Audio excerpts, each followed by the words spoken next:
오늘 사무엘하 12장 본문으로 나단의 책망과 다윗의 회개라는 제목의 말씀을 전합니다. 우리 찬양대가 이렇게 찬양을 했습니다. 제가 초등학생 때에 이 학교에서 우리 바이올린을 같이 배우는 클래스가 열렸어요. 그래서 저도 피아노도 어릴 적 이렇게 학원을 다녔었고 또 하기 때문에 같이 바이올린 이 방과 후 학습 거기에 가게 된 겁니다.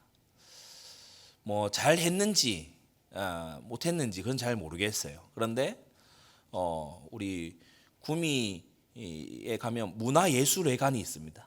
거기에서 제가 공연을 하게 됐어요. 저 혼자 한 게 아니고 같이 우리 이 초등학생들이 올라가서 공연하게 됐는데, 우리가 들어도 이게는 말이 안 돼요. 너무 틀린 음이 많이 나오는 거예요. 그때에 뭐 사계의 뭐 봄입니까? 뭐 지금 오래돼서 기억도 잘 안 납니다.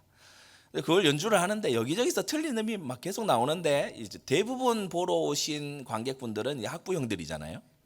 그러니까 막 감격하는 거예요. 틀린 음이 나와도. 우리가 볼 때는 지금 이 곡이 말도 안 되는 흐름으로 지금 가고 있는데, 지휘자하고 따로 가고 막 그러고 있는데, 초등학교 5, 6학년들 방과 후 학습을 통해서 몇 달 가르쳐서 거기 세웠으니 얼마나 참 희한한 소리가 나오겠습니까? 우리가 연주를 잘 못하는 거는 그 연주자에게 이 어떤 실력의 문제인 거지, 그 곡 자체가 이상하기 때문에 그런 건 아니죠. 핸델이나 이 베토벤의 곡을 잘 연주하는 연주자가 있는가 하면 잘 연주 못하는 미숙한 그런 연주자가 있기 마련이에요. 교회는 하나님의 말씀을 연주하는 공동체인데, 잘 연주하는 교회가 있는가 하면 너무 미흡하게 연주하는 그런 교회도 있어요. 그러나 미흡하게 연주하는 교회들이 많이 있다 해서 하나님의 말씀이 제한되거나 하나님의 말씀이 부족한 것이 아닌 줄 알게 되기 바랍니다.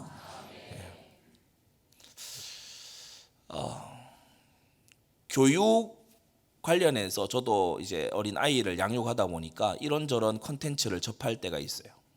보면은 어떤 교육에 대해서, 유아 교육이나 이런 것에 대해서 얘기를 할 때에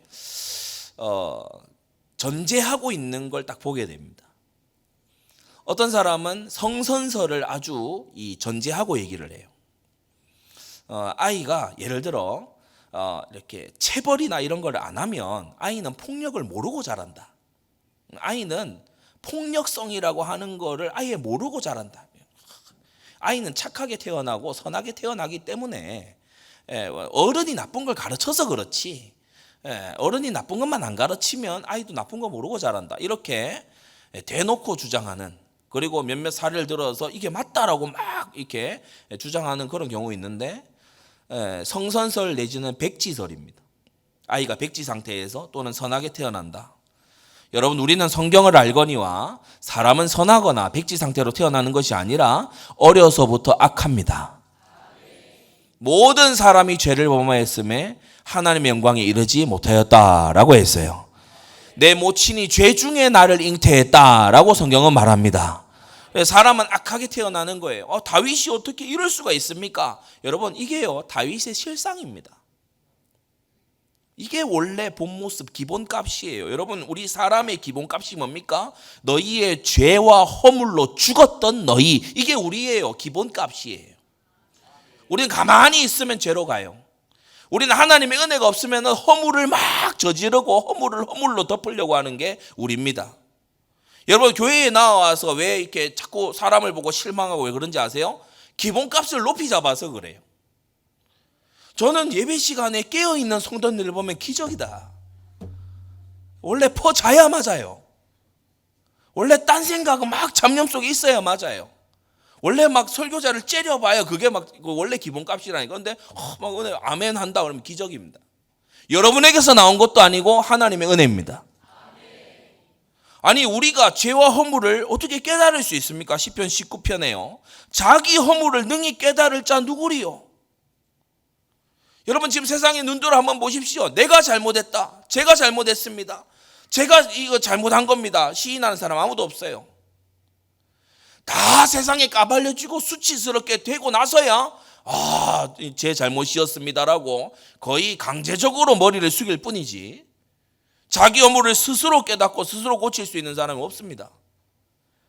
그러나 우리가 기도를 이렇게 하게 된다면 무슨 말입니까? 나를 숨은 허물에서 벗어나게 해 주시옵소서. 나도 모르는 나의 숨은 허물에서 숨은 잘못에서 나를 벗어나게 해 주시옵소서. 여러분 우리는요 죄와 허물이 기본값이에요. 여러분 나도 대단한 줄로 착각하지 말고요. 교회에 나와서 여러분 서로에게 기대 걸었다가 실망하는 그런 어리석은 자 없게 되기를 바랍니다. 모두 그리스도 안에서 고쳐지고 있는 중입니다. 모두 그리스도 예수 안에서요 나아져가고 고쳐져가고 수리되고 있는 중인 것입니다.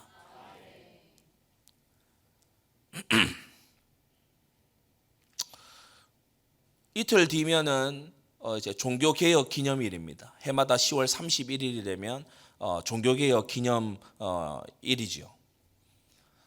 중세 로마 천주교 오늘날까지도 마찬가지입니다만은 로마 천주교가 얘기하는 거는 이 믿음 플러스 행위, 소위 우리가 세마이 펠라기안주의라고 하는 반펠라기우스주의를 주장합니다. 믿음 더하기 행위를 주장해요.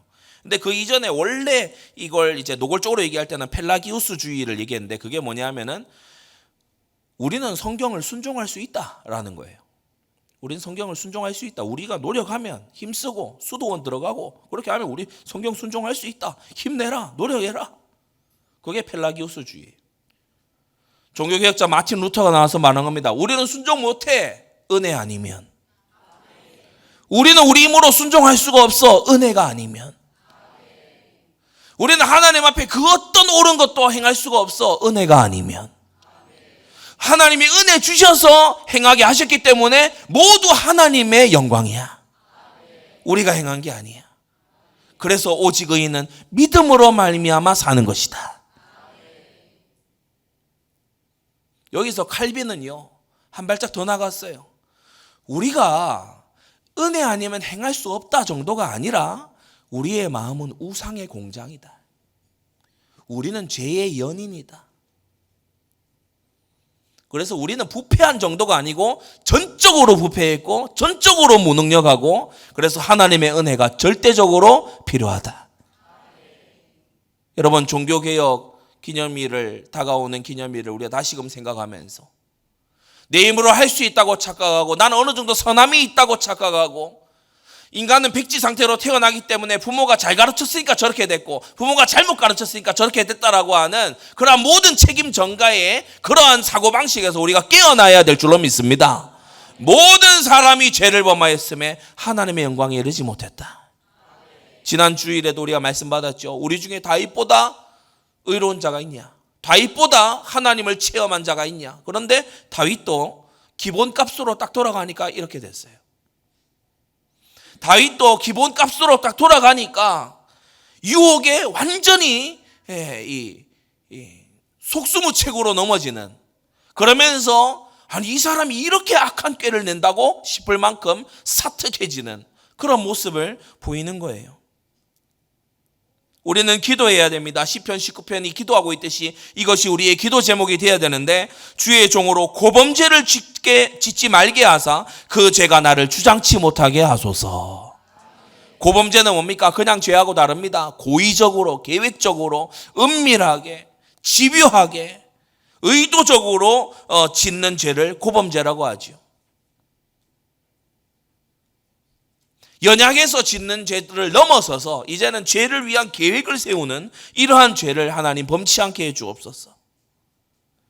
주님께서 나를 죄를 범치 않게 하시고 고범죄가 나를 주장치 못하도록 주님이 은혜를 주시면 13절 뭐라고 했습니까? 그리하시면 내가 정직하여 큰 죄가에서 벗어나겠나이다. 성도 여러분, 오늘도 우리는 성화의 은혜가 필요합니다. 죄에 대하여 점점 죽고 의에 대하여 점점 사는 은혜가 오늘도 필요합니다. 십자가 대속의 그 은혜가 우리를 법적으로 의롭게 한 그 이후에 우리는 날마다 그리스도 안에서 죽고 그리스도 안에서 다시 사는 매일의 삶이 필요한 것입니다.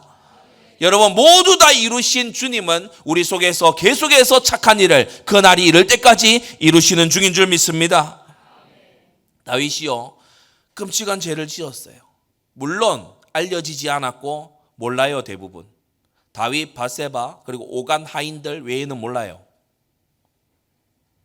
범죄하고도 끄떡도 하지 않고 있는 다윗입니다. 하나님이 내버려 두지 않으시고 개입하시는 거 있죠. 여러분 12장 1절을 보세요. 여호와께서 나단을 다윗에게 보내셨다. 아멘. 여호와께서 선지자 나단을 다윗 왕에게 보내신 이것으로 이제 새로운 국면이 시작됩니다. 크게 네 가지로 말씀 맞는데, 첫째, 여호와께서 나단을 다윗에게 보내시니.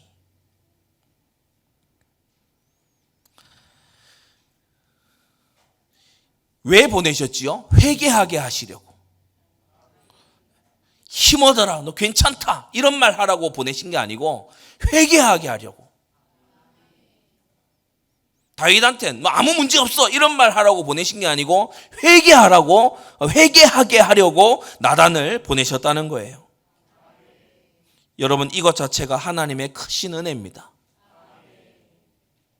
어긋난 길로 계속 가는데 하나님께서 유기하고 그냥 기본값 그대로 그냥 놔두시는 경우가 있었죠. 사울의 경우가 그랬어요. 사무엘은 인간적으로 애가 달아요.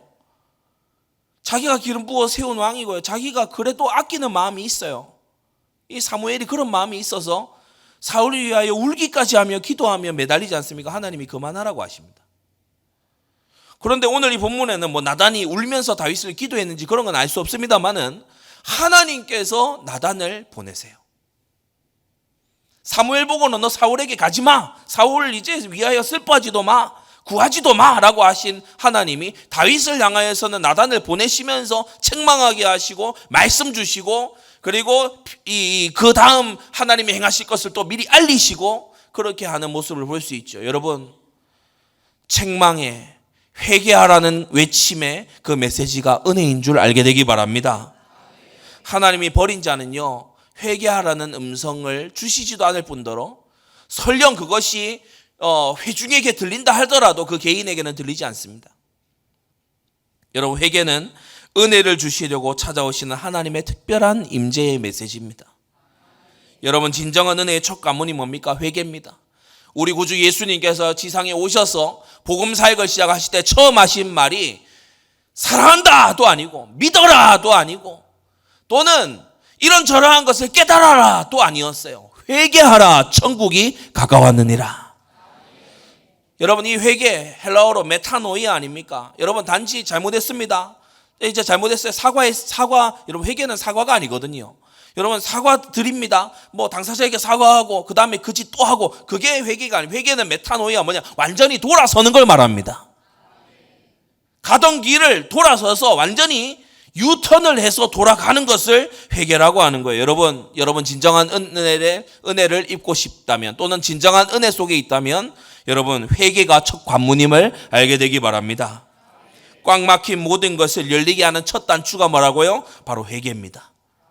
여러분 기도가 잘 안 됩니까? 회개할 것 찾아서 회개하세요. 뭔가 막혀 있습니까? 회개할 것을 찾아 회개하세요. 예배 때에 자꾸 졸음이 옵니까? 회개할 것 찾아서 회개하세요. 여러분 하나님의 은혜가 임할 때 첫 번째 뚫는 드릴이 뭐냐 하면 회개인 것이에요.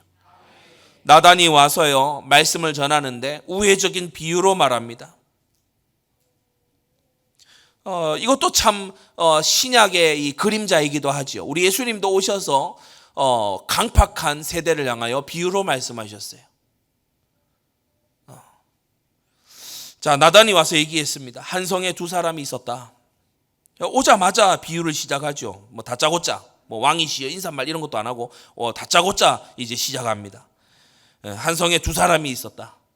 하나는 부자예요. 양과 소가 심이 많았고, 하나는 가난해요. 아무것도 없고 작은 암양 새끼 하나인데 이 암양 새끼가 뭐 식용이나 털 깎는 용 이런 것이 아니라 이 작은 암양이 애완용 양이야. 오늘 이거 보세요. 자기 3절 말미에 보면 딸처럼 되었다라고 하잖아요. 그러니까 이 암양을 너무나 아낀 거예요. 그가 자라날 때에 함께 먹고 함께 마시고, 그죠? 잔에다가 함께, 자기가 먹는 잔에 함께 마시게 하고 품에 눕고 딸처럼, 그러면서요 이 암양을 보면서 꿈을 키우고요 희망을 가지고 고귀한 대상으로 그야말로 자식처럼 기른 그러한 딸이었다는 거예요. 이게 뭘 말하는 겁니까? 바로 이전 장에 나오는 그 남편 우리아에게, 충직한 신하였던 우리아에게 그 아내 밧세바가 이와 같은 존재였다는 것입니다. 얼마나 그녀를 아끼고 사랑했는가를 우회적으로 말하고 있는 거죠. 그런데 이 성읍에 사는 이 부자에게, 이 가난한 자는 이렇게 아끼는 암양이 있었는데 어떤 부자에게 이제 행인이 찾아왔어요. 손님이 오면 대접을 해야 될 거 아닙니까? 그때의 부자가 자기 양소, 많은 양과 많은 소 중에 잡지 않고 가난한 사람의 하나밖에 없는 그 양 새끼를 빼앗아서 잡아서 이 행인에게 대접을 했다. 여기까지 얘기를 하니까 다윗이요 엄청나게 화가 난 거예요. 끔찍이 사랑한 하나뿐인 암양 새끼를 뺏어서 했단 말이냐. 자기는 부자면서 그렇게 했단 말이냐. 그 다윗이요 크게 노했어요. 큰 두 번째, 다윗이 크게 노하여 라고 말합니다. 5절에 보면 다윗이 그 사람을 크게 노하여.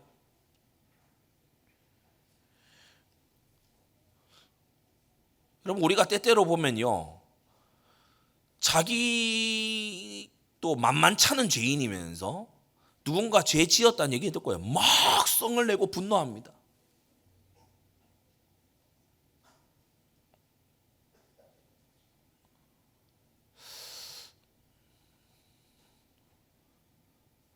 동역자나 어떤 다른 성도나 심지어 이제 다른 교회를 섬기고 있는 그런 교인이라 할지라도 그리스도인이 심히 넘어진 걸 보면 마음 아파야 될 거 아니에요. 그런데 속으로 우쭐대요.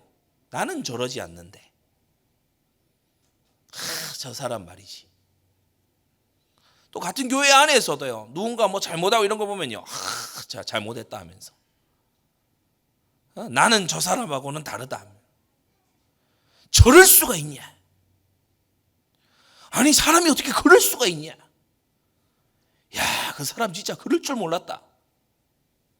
다윗이 지금 나단이 들려준 이 이야기 속에 부자를 향해 크게 노했어요. 그러면서 뭐라고 얘기하죠? 그는 마땅히 죽을 자다. 아니 이렇게 악한 짓을 행하다니. 왕의 입에서 이게 나왔기 때문에 만일 이 사람이 실존하고 있다면 이 사람은 지금 사형의 위기에 처하게 되는 겁니다.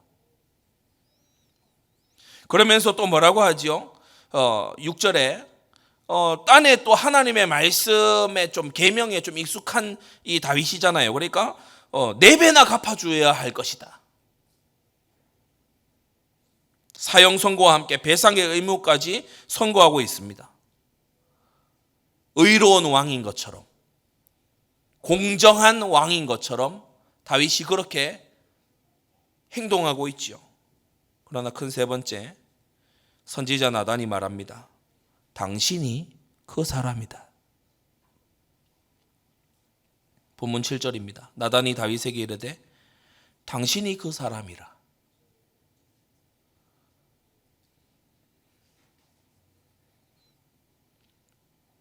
하나님의 통치자의 큰 진노의 대상이 바로 지금 당신이다. 마땅히 죽어야 될 자가 바로 당신이고 4배로 갚아야 될 자도 바로 당신이다. 당신이 분노하던 그 손가락이 실은 당신 자신을 가리키는 거다.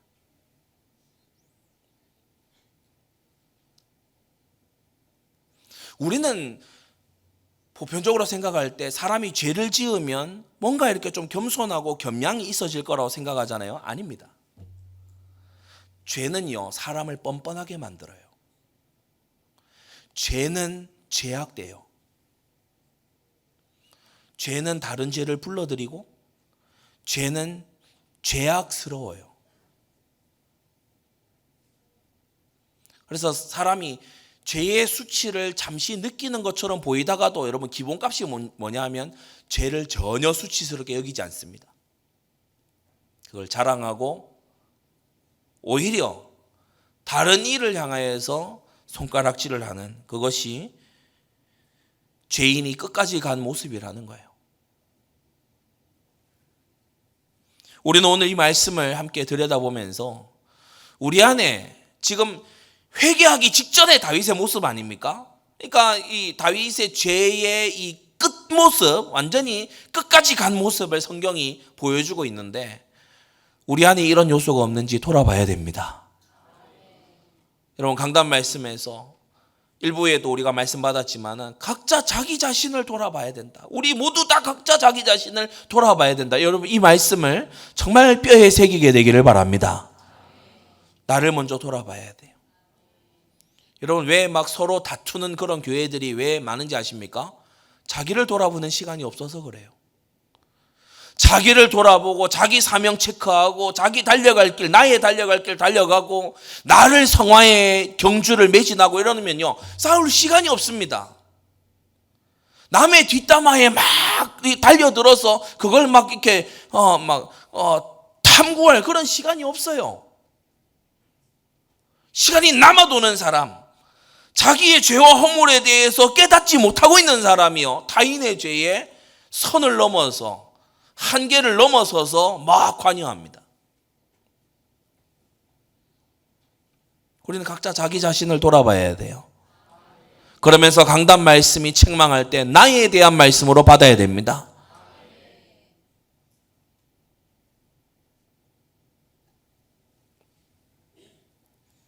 네 번째로, 하나님께서 이 나단의 이 말씀을 통해, 나단의 이 메시지를 통해서 징벌을 선고하십니다.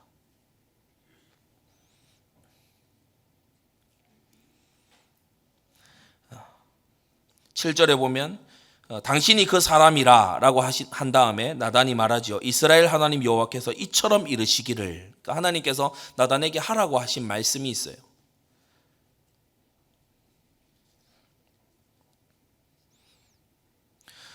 먼저 얘기하시는 게 이제까지 너에게 얼마나 큰 은혜를 베풀었느냐. 우리는 생각해야 합니다. 지금까지 하나님이 얼마나 큰 은혜를 내게 베풀어 오셨는가, 여기에 대해서 우리는 생각해야 됩니다. 내가 너로 이스라엘의 왕을 삼기 위하여 네게 기름을 부었다. 전 이스라엘 수백만의 사람들 중에 사울이 현직 왕으로 있을 당시에 단 한 사람 다윗 너에게 내가 기름을 부었다. 얼마나 특별한 은혜입니까? 그 많고 많은 사람들 중에, 그 많고 많은 목동들 중에 내가 다윗 너를 택해서 너에게 기름을 부었다.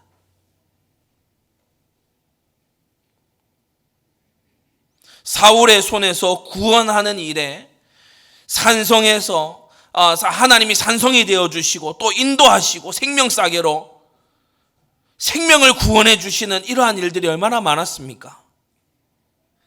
네 주인의 집을 너에게 줬다. 왕권을 주어 통치자가 되게 했다는 거죠. 내 주인의 처들을 내 품에 두었다고 했어요. 사울의 첩이 한 명이 있었는데 리스바가 있었죠.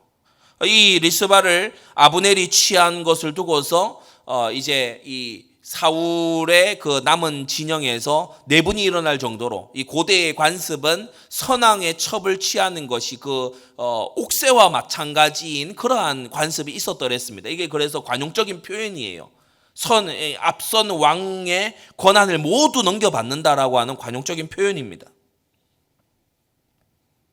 이스라엘과 유다 족속을 네게 맡겼다.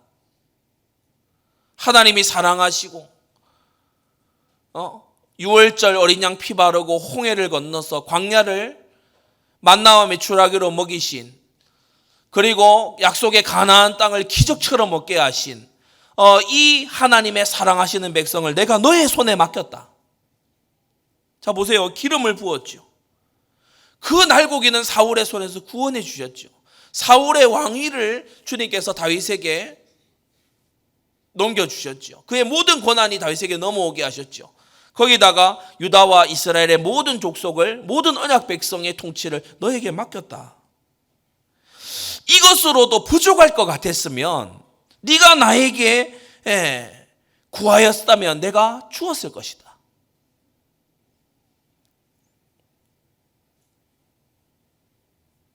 여러분, 우리는 하나님께서 주신 것 안에서 만족할 줄 알아야 됩니다. 오늘 말씀 듣는 성도님들과 중직자들은 정말요, 결단하세요. 나는 하늘 양식으로 살겠다. 여러분, 사람 억울하게 만들고요, 막 사기치고 삥땅치고 이래가지고 하는 건요, 그건 하늘에서 주시는 복이 아닙니다. 기도하는 속에, 말씀의 성취 속에 하나님께 영광이 되고 사람들에게 아주 선을 베푸는 것이 되는 이러한 것 속에 여러분, 하늘에 거룩한 경제가 있는 줄 믿습니다. 만일 부족하였을 것 같으면 이것저것을 더 주었으리라.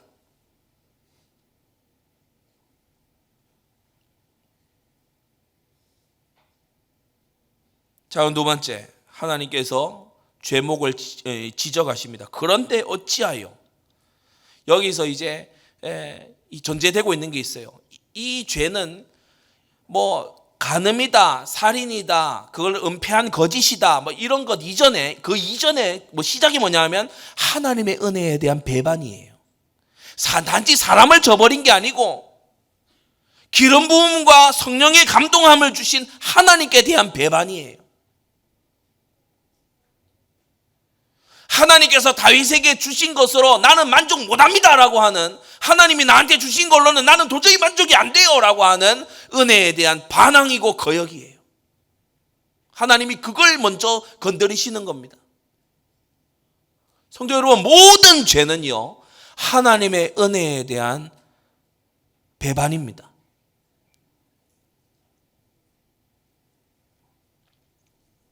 그런데 어찌하여, 이 안에 그것이 들어있는 거죠. 그런데 어찌하여 네가 첫째 여호와의 말씀을 업신여겼냐? 너 말씀 모르냐? 알지 않냐? 내 계명 모르냐? 타인의 처와 간음한 자는 반드시 죽일지니라. 이 말씀 모르냐 네가? 너 알지 않냐? 그 말씀을 알고 재판까지 하는 너이지 않냐? 이스라엘 중에 그와 같은 일이 있을 때 재판에 하고 네가 그것을 방지해야 될 네가 어찌 그 죄에 둘러 빠지냐? 네가 말씀을 어기고 말씀을 모르지 않지 않느냐? 두 번째, 나 보기에 악을 행하였느냐라고 했어요. 사람 앞에 감춘다고 다 되는 일입니까?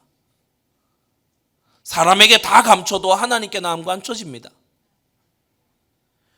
그리고 세 번째, 네가 햇사람 우리아를 죽이되 암몬 자손의 칼로 죽였다. 무슨 말입니까?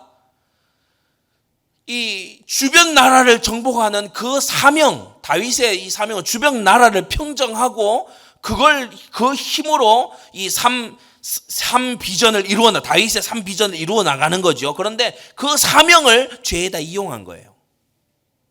암몬 자손을 정복하는 그 과정 속에서 자기의 탐욕에다가 사욕에다가 사명을 이용한 거예요.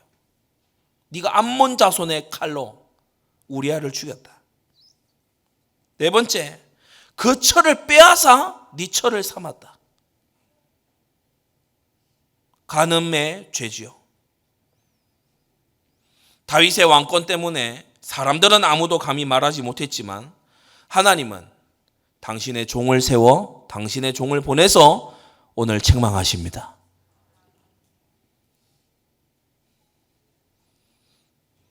여러분, 주의 종, 말씀을 맡은 주의 종 목회자는요, 이런 권위를 가진 사람이에요. 나단과 같은 권위를 가진 사람이에요. 찰스 스펄전이 얘기했습니다. 목회자 후보생들에게라는 그 책에서 찰스 스펄전이 이렇게 말합니다. 후배의 목회자가 될 사람들에게, 그대가 만일 하나님의 말씀에 사로잡혀 있다면 세상의 그 어떤 왕이나 황제도 두려워할 필요가 없다. 너는 하나님의 나팔이 되면 되기 때문에 그 어떤 왕이나 황제도 두려워할 필요가 없다. 성도 여러분, 우리는 주의 종의 하나님의 말씀의 수종자의 이 이 책망에 우리는요 다윗처럼 엎드려져야 될 줄 믿습니다. 은혜 받은 것을 이처럼 보답하냐? 여러분 일찍이 신명기에서 모세도 이렇게 이스라엘을 책망한 적이 있습니다. 너희가 받은 은혜에 이처럼 보답하느뇨? 라고 책망한 일이 있습니다. 나단도 와서 다윗을 책망합니다. 어찌하여 말씀을 업신여기고 하나님 보실 때 악을 행하고 암몬 자손의 칼로 햇사람 우리아를 죽이고 그 철을 빼앗아 네 철을 삼았느냐? 작은 셋째로 다윗에게 이 말 하나님의 징벌을 선고합니다. 오늘날 많은 말씀 사역자들이 잘 하지 않는 그런 사역을 나단이 보면은 하나님의 명을 받들어서 아주 잘한 것을 볼 수 있어요. 뼈아픈 징벌을 받게 되지요. 칼이 내 집에 영영이 떠나지 아니할 것이다. 그래서 집안에서 난이 일어날 것을 말씀하셨고요. 내가 내 집에 재화를 일으킨다라고 했어요. 재난, 재앙을 말하는 것입니다. 아히노암이 낳은 첫째 아들 이 암논이 이제 죽지요. 암논입니다. 암논 죽습니다. 그리고 이 마아가가 낳은 이 압살롬 셋째 아들도 역시나 반역했다가 나중에 죽습니다. 다윗 치세 말기에 가면 넷째 아들 아도니아, 학기세 아들 이 아도니아도 이제 또 죽습니다. 참 희한한 건요. 첫째 아들, 셋째 아들, 넷째 아들 다 죽어나가요. 근데 여러분 궁금하지 않습니까? 둘째 아들이 누군지. 둘째 아들은 이제 재화를 피해요. 바로 그 지혜로웠던 여인, 당신은 생명싸개 안에 있습니다라고 얘기했던 그 아비가일이 낳은 다니엘이라는 아들입니다. 이 둘째 아들만 재화를 면하고요. 첫째 아들 죽지요. 셋째 아들 죽지요. 넷째 아들 또 반역하다 죽지요. 이렇게 됩니다. 그러면서 다른 사람이 내 처들로 백주에 동침하리라 라고 했어요. 너는 은밀히 행하였지만 나는 이스라엘 무리 앞 백주에 이 일을 행하리라. 왜 그러냐? 왜 그렇습니까? 하나님은 은밀한 건 은밀하게, 드러난 건 드러나게, 이렇게 공평하게, 눈에는 눈으로, 이에는 이로 그렇게 하시는 것이 하나님의 원칙 아닙니까? 다윗은 직분자예요.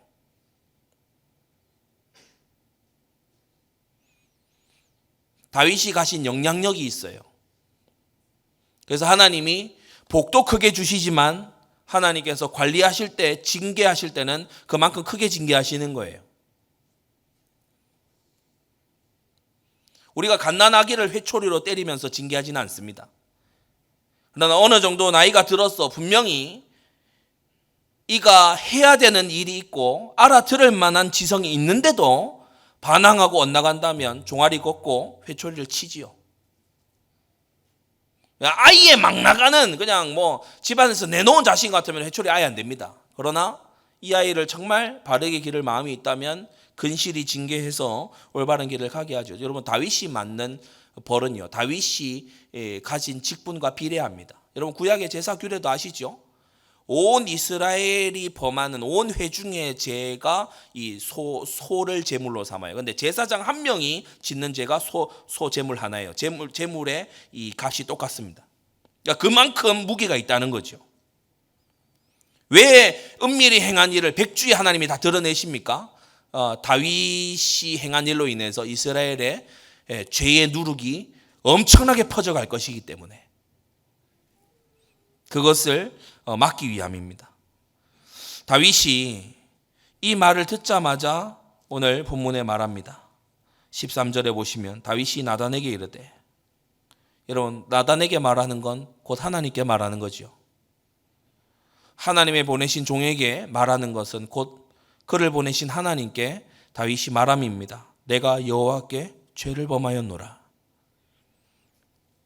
간단한 한마디 같지만 하나님은 이 가운데 있는 진심을 보셨어요. 그래서 나중에 보면 말씀합니다. 13절 후반부에 보면 여호와께서도 당신의 죄를 사하셨나니 라고 말씀합니다. 당신이 죽지는 않을 것이다. 그렇게 용서를 나단이 선언하는 걸 볼 수 있습니다. 자, 그런데 우리가 여기서 이제 우리가 가진 굉장히 죄인스러운 선입견 이게 있어요.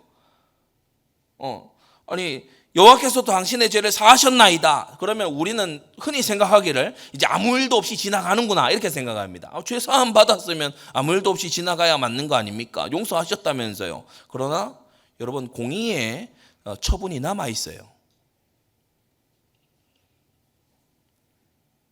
우리는 기본값이 죄인이라서 죄에 대해서 가볍게 생각하는 경향이 아주 강합니다. 죄인은 죄와 가깝고 죄인은 죄를 친숙하게 여기고 죄인은 죄를 사랑합니다. 칼빈의 말처럼 죄인의 마음은 우상의 공장입니다. 쉴 새 없이 찍어냅니다.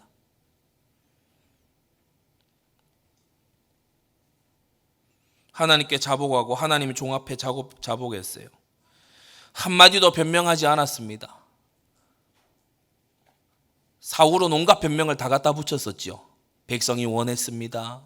당신이 늦어가지고 뭐 이런저런 변명을 갖다 붙였어요. 이걸로 여호와께 제사 드리려고 내가 그랬는데요. 그런 온갖 변명을 갖다 붙였지만 다윗은 딱 회개합니다.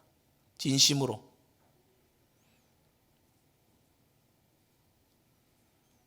나단이 말하기를 죄를 사하셨으니 죽지 아니하려니와 이 일로 인하여 이제 다윗이 간과하고 있던 영적 세계를 말해주지요. 여호와의 원수로 크게 비방할 거리를 얻게 하셨으니 라고 말합니다.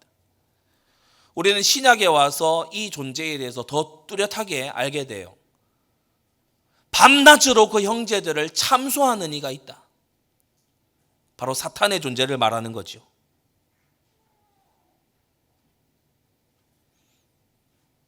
여러분 사탄은 똥 옆에 있는 똥파리 같아가지고 똥냄새 기가 막히게 맡습니다. 죄 냄새를 맡아요. 그래서 얘가 죄를 지었는데 얘가 끔찍한 죄를 지었는데 왜 이 죄에 대해서 벌어지지 않습니까? 라고 계속해서 얘기를 해대는 보좌 앞에 가서 계속해서 얘기를 해대는 놈이 있으니 그거 사단이에요. 하나님이 의롭다면 가만히 두시면 안 되잖아요. 하나님이 의롭다면 우리 아가 저렇게 억울하게 죽었는데 가만히 둘 겁니까? 라고 계속해서 얘기를 해대는 놈이 있는데 바로 여호와의 원수다. 크게 비방할 거리를 얻게 했다. 사단이 이 다윗과 그의 가문에 득이양양하게 손을 뻗치고 처음부터 살인한 자가 이 살인의 역사로 이 가문 안에 파고들 명분을 줬다. 하나님의 종 나단이요, 죄를 사함받은 것과는 별개의 문제를 얘기합니다. 하나님이 당신을 죽게 하시진 않을 거다. 그런데 원수로 크게 비방할 거리를 얻게 만들었다. 당신 그거 지금 큰 실수한 거다. 다윗왕 당신 말이야 지금 큰 실수를 한 거야. 당신은 그냥 죄 짓고 사람 눈앞에서 무마하면 끝인 줄 생각이겠지. 아니야, 보고 있던 존재가 있었어. 여호와를 대적하는 여호와의 원수가 이 일로 크게 회방할 거리를 얻었다. 그래서 오늘날까지도요, 반율법주의 율법 폐기론자들이 이 다윗의 죄를 들어서 야 그럴 수 있어 이렇게 얘기합니다. 크게 비방할 거리를 줬죠. 야 다윗도 실수했잖아. 야 다윗도 실수했는데 하나님이 뭐 용서하시대? 야 음행 그거 큰일 아니야 라고 얘기할 큰 회방거리를 다윗 당신이 지금 제공을 했다. 사랑하는 성도 여러분, 우리가 하나님의 자녀라고 하면서 하나님을 아버지라고 부르면서 우리가 거룩하고 경건한 삶을 벗어나서 죄를 짓고 죄를 즐기기까지 하고 죄를 고의적으로 계획적으로 짓는 데까지 나아간다면 이 세상 신은 크게 회방할 거리를 얻을 겁니다. 그리고 불신자들에게 계속해서 속삭이는 거죠. 야 교회 다녀봐야 별거 없어. 야 예수쟁이들 말만 번지르르 해. 야 우리랑 하나도 다를 거 없잖아. 야 어쩌면 우리보다 더 심한 놈들이야. 말만 많지 사는 거 보면 우리보다 더 개판이야. 크게 회방할 거리를 얻게 하는 거예요.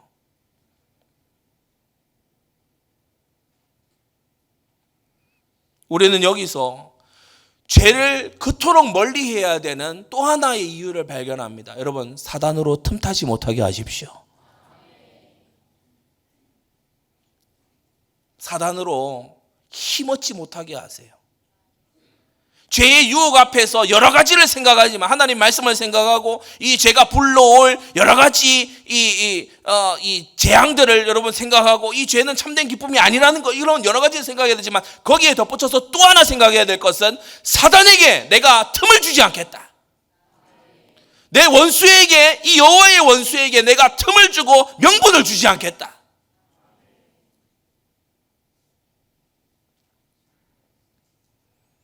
나단이 말합니다. 당신의 낳은 아이가 정녕 죽을 것이다.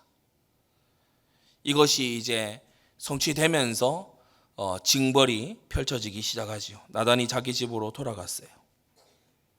결론입니다. 회개하라는 말씀에 하나님을 사랑하고 경외하는 자는 회개합니다. 왜냐, 하나님이 은혜를 주시니까요. 거듭나게 하시는 애가 그에게 있으니까. 그러나 하나님의 원수와 마귀 자녀는요, 흉내만 내거나 끝까지 회개하지 않습니다.